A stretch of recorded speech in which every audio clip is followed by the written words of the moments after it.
All right, everyone. This is a new one for the Zen Podcast. Two hosts. You don't just have to look at this head. Now you look at the other head. And there'll be a third head coming on soon, and that's Andy Rocque from Lex Legion, also known from King Diamond as well. They got a new album coming out in June, so he jumped on Zoom. We chatted about the album. We chatted about potential tours. What else did we chat about, mate? Oh, we fired a few questions about what you'd like to record as a pop song these days, and a few difficult questions like who's the joker of the band. So a bit of fun, bit of lighthearted jargon, but such a gentleman, such a talented player. So if you like the '80s, you like King Diamond, you're going to love this album, Lex Legion. I think this is going to be killer. This is top shelf stuff. Check it out. Welcome to the Here to Zen Podcast, your new home for music, entertainment, and more. Take a break, kick back, and check out what we can bring to you. From the latest, the greatest, and everything in between. We look forward to you joining us on this musical journey. And now, let's get on with the show. All right, ladies and gentlemen. There's a brand new album coming out in June. You need to know all about it right now. So right now we are joined by Andy LaRocque from Lex Legion. Thank you for joining us, Andy. Thank you. Great to be here. All right, Mert, fire away. Well, firstly, I must congratulate you and the team on the album. It's sensational. It's exactly an album that I think we all need. You've got some killer players, obviously reuniting with the old team. Pete Blakk, your partner in crime. Mikkey Dee, the double bass machine. Yeah. Nils on vocals. Man, that guy is a powerhouse of a vocalist. He is sensational. Of course, yourself and Hal Patino, great bass player. So this album is incredible. I don't think this is going to leave my playlist anytime soon. So thank you very much for giving me something that I absolutely truly love, and I think the fans are going to love this as well. So Thank you. firstly, Andy, I guess, how did you come up with the name of the band? Where did that originate from?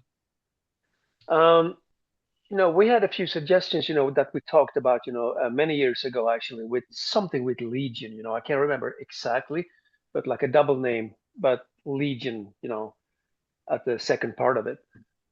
Then we started to explore, what kind of options we had here, and there were a few things that were just busy, with other bands and such, So I think it was from Mickey's side or someone around him that came up with the Lex Legion. Lex Legion can mean a lot of different things, actually. It can mean, the Dark Legion, the Mystic Legion, the Mystic Gang, something like that, So it's kind of sums, what we are kind of thing, I mean, I think we initially talked about, the Lost Legion or maybe the Last Legion or something like that, but all that was busy, so we had to sit down and think about it one more time, and Lex Legion came up, and I thought, at first, I don't know, I was too stuck with the old suggestions, but after a while, I got used to this, and I think it's absolutely great, I really like it. I've got to It's ask quickly, very like, original. yeah, I've got to ask, in a day and age where intellectual property is king, did you have to go through a lot of effort to find the dot coms and all of the, make sure it wasn't taken by something else before you settled on the band name? Yeah, we had the management and the record company to help us check, so this was all clear, I mean, that couldn't be found anywhere, so it's trademarked now, so all should be set now. Perfect. So tell me, Andy, is it a case of old mates coming together to record this album? Did you just go give them a phone call? Hey guys, hey Mickey, you want to get together and record this album, or is it something that you guys have been planning for a little while over a few years? Yeah, I mean, it actually, originally started back in 2008. I mean, the Wow. seed, the seed to this, really. I mean, at that time we didn't really have a plan, but me and Pete were working in the studio, in my studio, the Sonic Train Studios, and he was down there, and we talked about, maybe we should just start, writing a few songs, for whatever, I mean, we didn't really have anything in mind at that time, like a band or whatever, but we started to write a few riffs and a few songs. And actually, one song that originates from the 2008 sessions is actually the last one on the album, the song called Far Away, the instrumental piece. That's something I wrote back in 2008. Everything else is like newly written, and after 2008, nothing really happened, I mean, we still kept in touch and everything, but I was busy with things and everyone else was busy with things. And then during the pandemic, the COVID, Pete started to write songs again, and he played a few songs for Mikkey. And Mikkey thought, hey, this is really good. I want to be a part of this, And Mikkey said, maybe we should ask Andy too if he want to join us because this is cool, Pete said he's probably too busy with everything else, busy with Diamond and busy with this and that and producing bands in the studio and stuff. Just wait, I'll give him a call, we'll see what it says, So Mikkey called me the same night. And sure, I was in, because I know that me and Pete writes good together and, we all, have a good time together. And so I said, yeah. And Hal Patino was in on the thing too. So there we were. This was like the 2020 or early 2021, something like that. I can't remember exactly, when we initially started. But we just, started to write songs, me and Pete in the studio, and continued and had Mikkey down there, to check things and, helping us arrange things, put things together. And at that time, we didn't even have a singer, I mean, we just wrote songs. That's it. We had a few guys in mind, and no names mentioned, but I mean, some really, top-notch guys. But after a while, like maybe 6 months, after we really started to digging in things, Nils came to mind because I've been working with him before in a different project, like 10, 12, 15 years ago. And I know that he's a great guy, great singer, just a cool guy, So I sent a few links of the Pagan's Mind to Mikkey. And Mikkey was like freaking out when he heard Nils, I mean, not even Nils, but the music from Pagan's Mind is also, of course, awesome, But I mean, Mikkey said, this is the guy. This is the guy we want in the band. So I called Nils and yeah, he was really happy for that. And the project Nils was involved with, and me too, back in 2009, it was called X World 5. That was together with a Swedish producer living in Los Angeles called Stefan, also the drummer. And that was Magnus from Hammerfall and Reeves Gabriels from Tin Machine, David Bowie, and then Nils. And we just, like an experimental thing, But then, that was the first time I really heard what Nils could do, And Nils then told me when we worked on that project that if you guys ever go back together, you, Mikkey, Pete, and Hal, just give me a call. I'll be so happy to be in that thing, So that's what happened, And I guess he was very, very happy for that. And so are we, He's an excellent singer. Great. I'm Now, so happy you did. I need to ask, once you had Nils on board, were you recording all in the one studio all together, or was it all done remotely?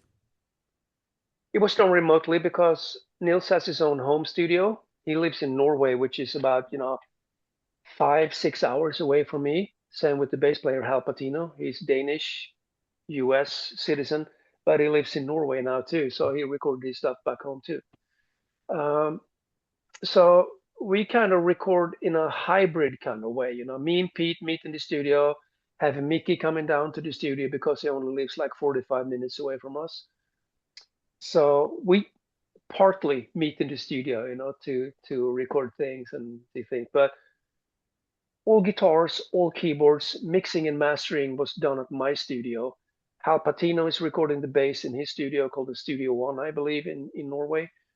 And Nils is recording in his home studio, and Mikkey is recording in a different studio in Gothenburg. So it's all kind of, in different places, but we meet, and when we put everything together, we all meet and, right. Do things together. And, as I said, I mean, I still think that this is a way a great way of writing music, because everyone's really involved in everything. First me and Pete, and then Mikkey comes in, then we send it off to Nils. He's doing his thing, and then feedbacking back and forth, and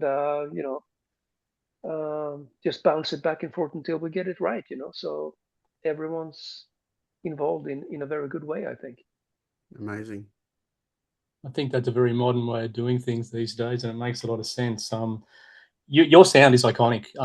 I hear you play, I hear your sound. So, what did you use for the tech heads out there? You're still using your ESPs and your Marshalls in the studio. Is there any your Dean guitars still, or just the ESPs? No, it's just the ESPs. I found a few, different ones that I just absolutely love, and I've got my signature model, the Rocque signature model, which is a little different, from the Horizon model that ESP usually puts out, because this has a shorter scale. It has a Les Paul or Gibson scale, which is just a little bit shorter. And I just read by coincidence that Jake Lee is actually using that scale too, on his kind of Strat type guitars. It's like, wow, I'm not the only one who I like the kind of style of the Fender Strat style, but I don't like the scale. I like the scale of the Les Pauls. So this is a really good combination of that. So that's what I use for all the solos. And for the rhythm guitars, use an ESP. It's called the E2, which is an Eclipse kind of Les Paul style guitar. Very solid, sounds just absolutely amazing. The solos sound killer, and I said yourself and Pete just bounce off each other so nicely. You've got that melodic and that classical vibe from yourself. You've got that shred. You shred as well, but Pete, I think that just has always worked well with both of you playing. So it's pretty impressive. Thank you. Now, with all of you being a part of different bands, scheduling, it's got to be a nightmare at any time for recording, rehearsing, anything. And it does take a lot to book a tour these days.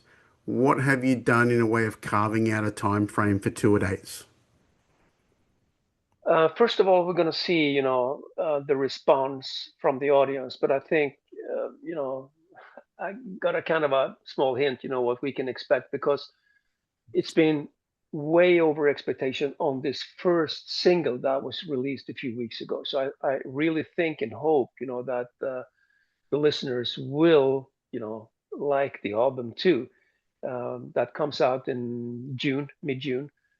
And after that, we're going to start planning. But touring will happen, definitely, but most likely not until next year, because Mickey's really busy with Scorpions until end of October, I believe. We all have different commitments and stuff. So next year will probably be the year that you'll see us out. And also, it'll be a little too maybe thin to tour on just one album. It's only like 36 minutes long, or under 40 minutes.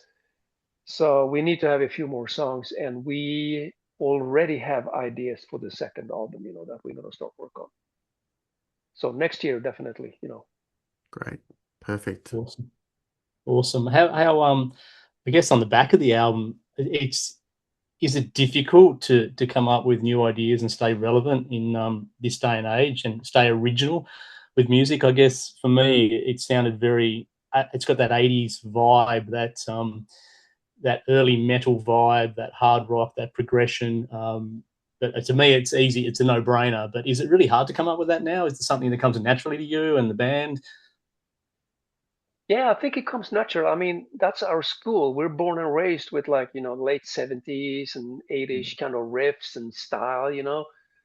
So that's the way we write music, and that's how we play it too. And all our influences are right there. So, it took a little while in the very beginning, the first couple of songs, to kind of fine tune the direction of things. But once we found that, it's like, wow, highway.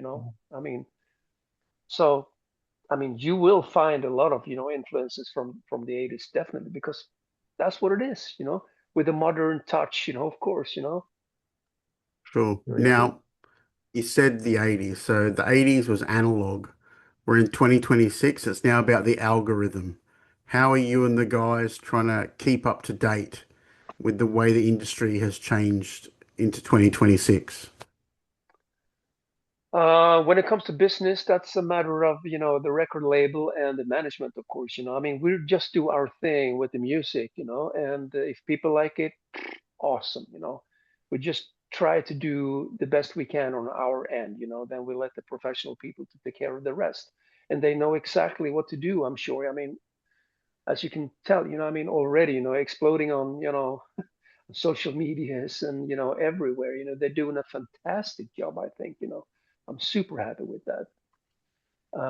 So I guess, they're really good at adapting to what's happening, around. And we just, in the band, do our thing and try to do it the best we can. Perfect. All right, what do we got now? We got a oh, actually, I won't go to that next. I'm gonna ask you a question. If you had a I got some ideas on this one, but I'll let you answer this one, Andy. If you had a modern pop song to cover, what what would Lex Legion cover? I'm thinking something like Pink Pony Club, but you may have different ideas on that. But what would be your pop cover? Pop cover. Wow. It would have to be ABBA. ABBA. That'd be cool, Yeah, actually. maybe. That'll work. Oh, maybe. Yeah, that's weird, man. Yeah, maybe. Oh, man, that's a hard one, But I mean, there are so many. Listening to MTV back in the 80s, right? I mean, all those pop songs from, I'm just mentioning something here, like Duran Duran, Aha, uh, all those Take me kind of on. synth, yeah, all those synth bands that were about that time. So many really good songs that you thought it was good, but it wasn't heavy metal. But when you listen to it now, it's some of the stuff is actually absolutely amazing. So it's really hard to pick one. I'm sure if I get back to you in a few days, I'm gonna think of one. But right now, it'd probably be anything good from the MTV era, back in the mid '80s, that we probably could do something good with. We'll see. Actually, Interesting. I'd love to hear Nils' take on Eye of the Tiger. Oh yeah, why not? Yeah, I I'm actually gonna have talk a to him about that. I have another gear question for you. As Mert mentioned earlier, it's ESPs and Marshalls. Have you looked into the world of modelers and fractals so it's less Oh yeah. gear to lug on the road? Oh yeah, absolutely. And that's, I mean, live with King Diamond, we used the neural DSPs because it's so convenient. I had amps for so many years, and then we started using Line 6 stuff like the Helix, and then we started using the neural DSP. But the good thing with this is that, I got my favorite setup in the studio, which is I'm a Marshall guy. I mean, I totally think the Marshalls are absolutely awesome. And when I got this Marshall JVM, it's like a 50-watt head. When I got that, I played just for hours and I called the guy at the shop where I bought it. It's like, this is fucking amazing. I just couldn't stop playing. And I've got my favorite setup in the studio, and I got a special pedal, in front of the Marshall called a Suta, Zuta, Swedish guy who's making those pedals. Absolutely amazing guy and amazing pedals. So that combination of that pedal and that Marshall with a Marshall uh, cabinet and the good proper mic in front of that, I'm actually making a profile, saving that setup, to the neural DSP. So when I play live, that's exactly, what I have in the studio. It sounds exactly the same every night. If you have a real tube amp, of course, it's different, and it can sound a little different every night. That's kind of what I was tired of, because if the microphone in front of the speaker is just moved, a little bit, it sounds different. And also, depending on moist and temperature and all that, it's weird. But with the modelers, or the profilers, it sounds exactly the same every day. And it's so easy to have like 3, 4 presets. Just press a button, you have a completely different sound. Makes life much easier. Great. But in the studio, we try to use, the real stuff as far as we can, of course. Amazing. Mert?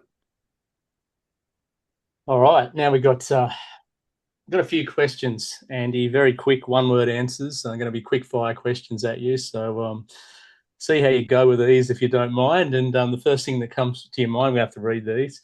So when you're ready, I'm going to shoot these off, and Sure. let's see how we I'll try go. to answer. Okay. Who is the worst driver in the band? Oh, You're the quick fire, I Andy. can't Come on, you really. just got to go with it. No, I can't. I can't answer that because I haven't really been driving with any of the guys really, except for Mickey. He's driving his Ferraris and stuff. So he's probably one of the best. There you go. Who takes the longest to get ready for a show? I guess you probably. I don't know I reckon that yet Hal. either. Because I haven't been in a live situation with Nils. I can't answer that. I don't know yet. We have to see after the first show. I'll let you know. Who's most likely to lose their gear? That'll be Hal Patino. Hal Patino. That was a no-brainer. Who'd be the first person to get eaten on a desert island? What's that? Who would be the first one to get eaten by a dinosaur or something on a desert island? Who'd be the first to go? First to go. Oh man.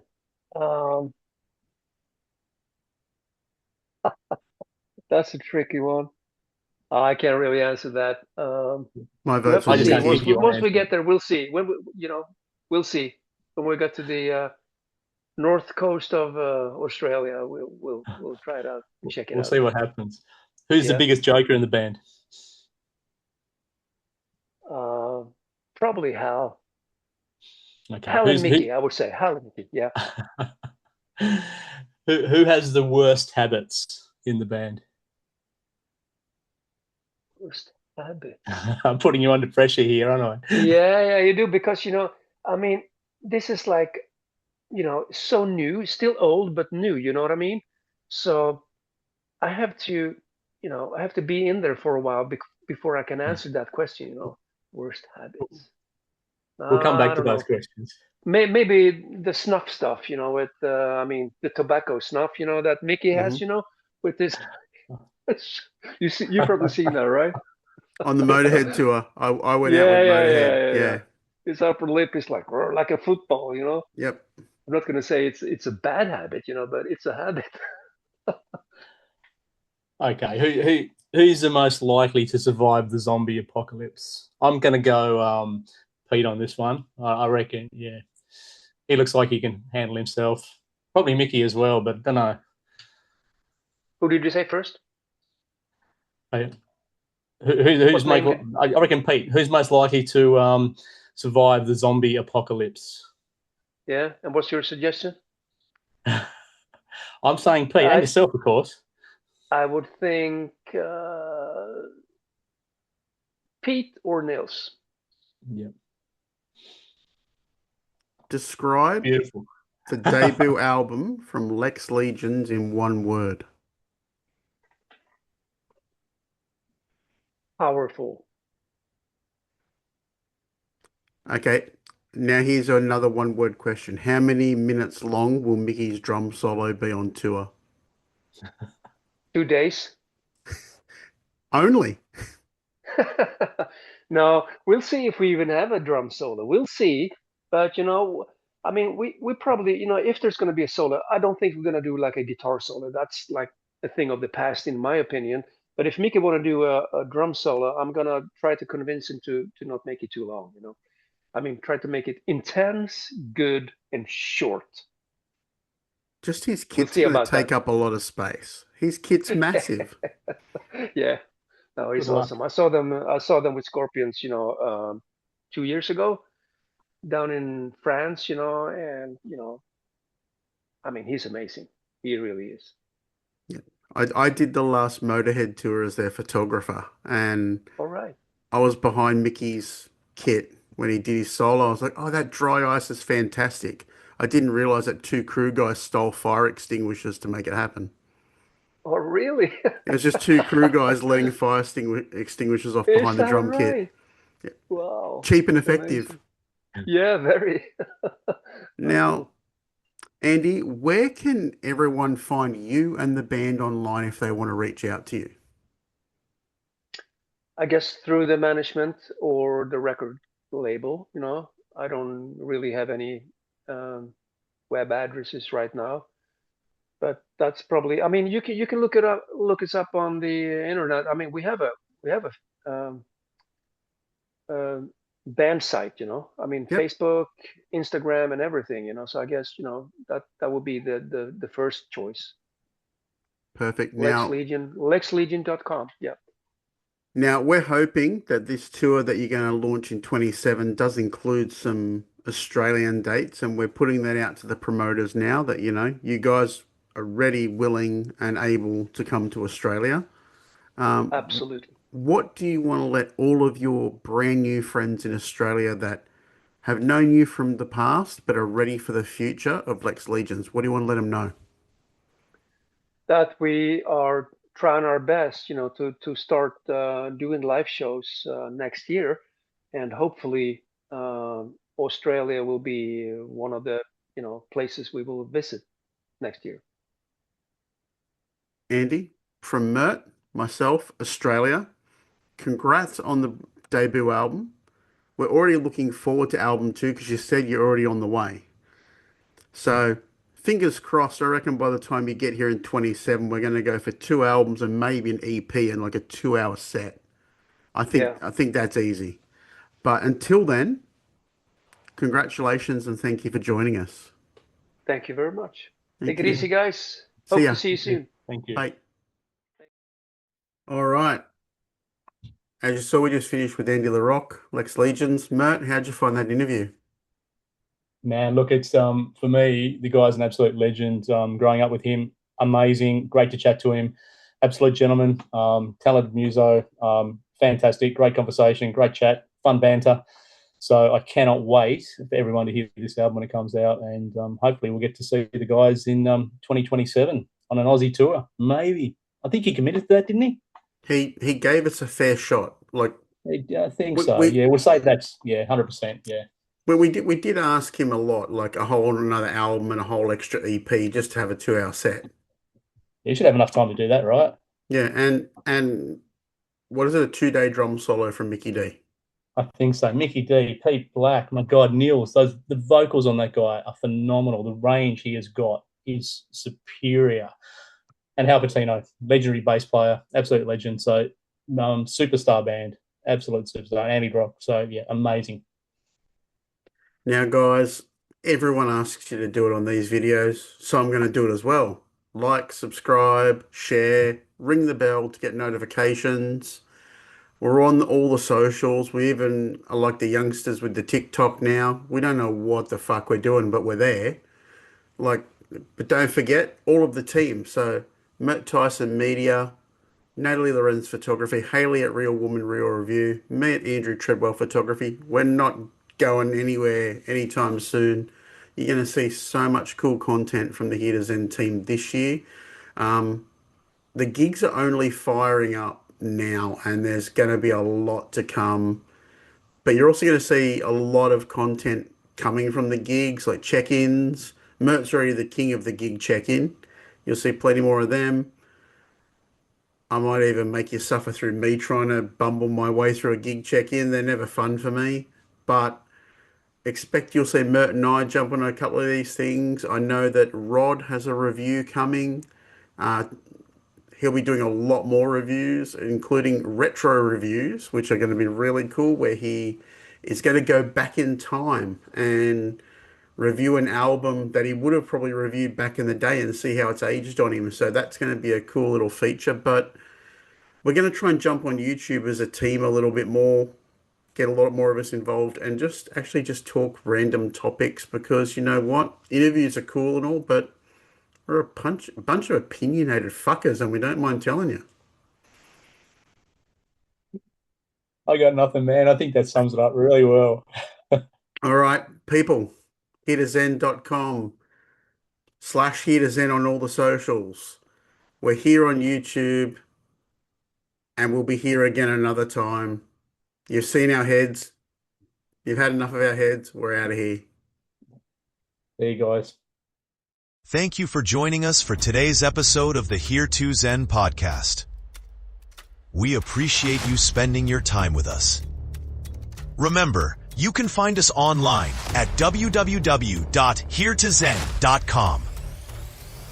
Also follow us on social media by searching Here to Zen on Facebook, Instagram, X, and TikTok. We also have our YouTube channel, and would love if you can like, share, and subscribe the episodes and hit the notification bell to stay up to date when a new episode drops. This helps us get our name out there, which allows us to bring you more great content. Once again, thank you for joining us, and from all of us at Here to Zen Magazine and Podcast, see you next time.